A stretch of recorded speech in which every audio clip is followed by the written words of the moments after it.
उनके विशेषण हैं।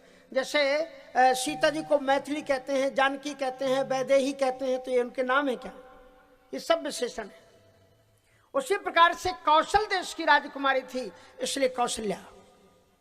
सौमित्र देश की हैं, इसलिए सुमित्रा। केक नरेश की पुत्री, इसलिए कैकेयी। जैसे कि जनक की पुत्री जानकी, मिथिलेश नंदिनी मैथिली। उसी प्रकार से सीता जी को वैदेही, जानकी ऐसा कहा जाता है, लेकिन वास्तविक नाम केवल सीता है। उसी तरह से तीनों माताओं के नाम ये नहीं है, नोट कर लेना। कौशल्या का नाम है कांतिमती। क्या नाम था? कांतिमती। उनकी आभा प्रभा सुशोभित होती थी। और सुमित्रा का नाम है गुणावती।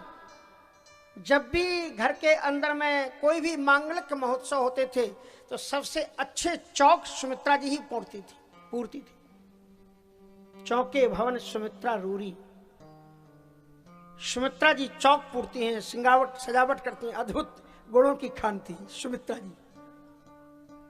और कैकेयी का नाम था रूप मल्लिका या रूप मालती। और एक नाम और भी उनका था प्रियंवदा। इसका मतलब है मृदु भाषणी थी। तो इस प्रकार से कैकेयी का विवाह कैसे हुआ? कैकेयी अपने पिता की इकलौती बेटी थी। राजकुमार की तरह उनका श्रृंगार होता था। जैसे आजकल भी कुछ बेटियां ऐसे कपड़े पहनती हैं जो दूर से देखने में लगे कि लड़का है, ऐसे ही कैकेयी महारानी जी भी राजकुमार सदृश वस्त्र पहनती थी। कवच कुंडल सारी चीजें धारण करती थी। धनुष बाण उनके हाथ में रहता था।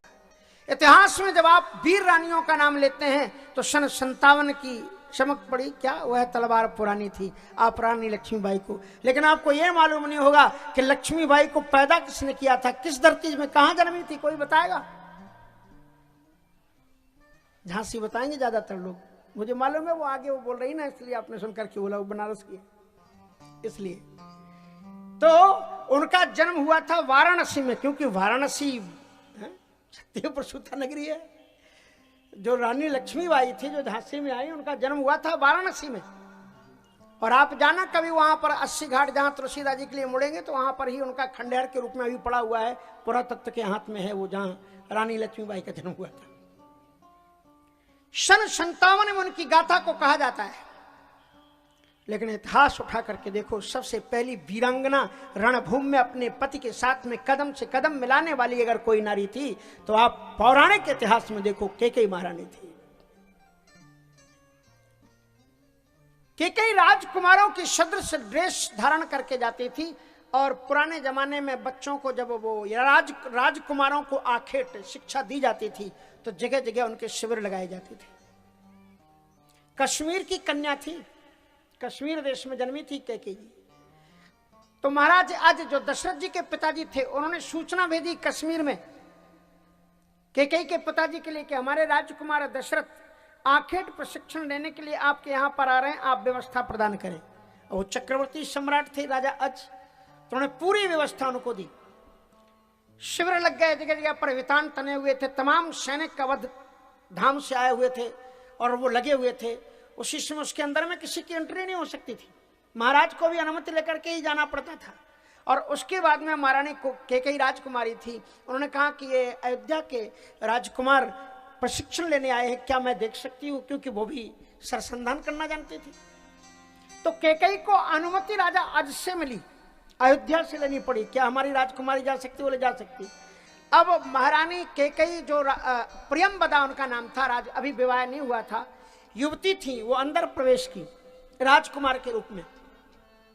और वो बैठ करके देख रही थी कि दशरथ जी कैसे आखेट करते हैं। उन्होंने देखा कि जंगल में एक हिरण और हरणी दोनों परस्पर प्रेम क्रीड़ा कर रहे थे, प्रेमालाप कर रहे थे, हिरण और हिरणी।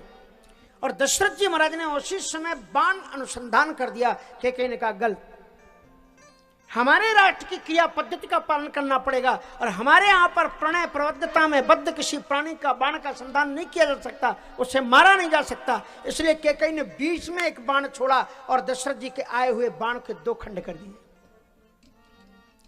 दशरथ जी ने कहा ये कौन है? उसने मेरे अचूक निशाने को काट दिया बीच में। उसके बाद में हेड कैप, जैसे नहीं आजकल मोटरसाइकिल में लगा के चलते, ऐसे ही राजा लोग लगाते थे। राजकुमारी आई तो उसने अपना हेड उतारा और दशरथ जी को प्रणाम किया, कहा आप मेरे अतिथि हैं, देवता के समान है, क्षमा करें, हमने आपकी आखेट लीला में विघ्न दिया है, लेकिन हमारे यहाँ पर आप आखेट करने के लिए आए हैं तो हमारे देश के नियम पद्धति को भी आपको जानना चाहिए। हमारे यहाँ पर प्रण लीला में आबद्ध किसी प्राणी का वध नहीं किया जा सकता, इसलिए हमने बाण चढ़ा करके जो आपका अपमान किया है उसके लिए आप क्षमा करेंगे। राजा दशरथ जी ने पूछा, क्या आप प्रियंवदा जी हैं? बोले हाँ, मैं ही प्रियंवदा हूं। कहा मैंने आपके स्वरूप के बारे में तो सुना था, लेकिन रण कौशल भी अचूक आपका है, मैं आपको हृदय से सम्मान देता हूं। कह नहीं पाए, मर्यादा इतनी थी कि विवाह पद्धति तो पिता ही संपन्न कर सकता था, पर दशरथ जी लालसा लेकर के चले आए, बाद में विवाह होता है। ऐतिहासिक ज्ञान जितना था किसी को नहीं था।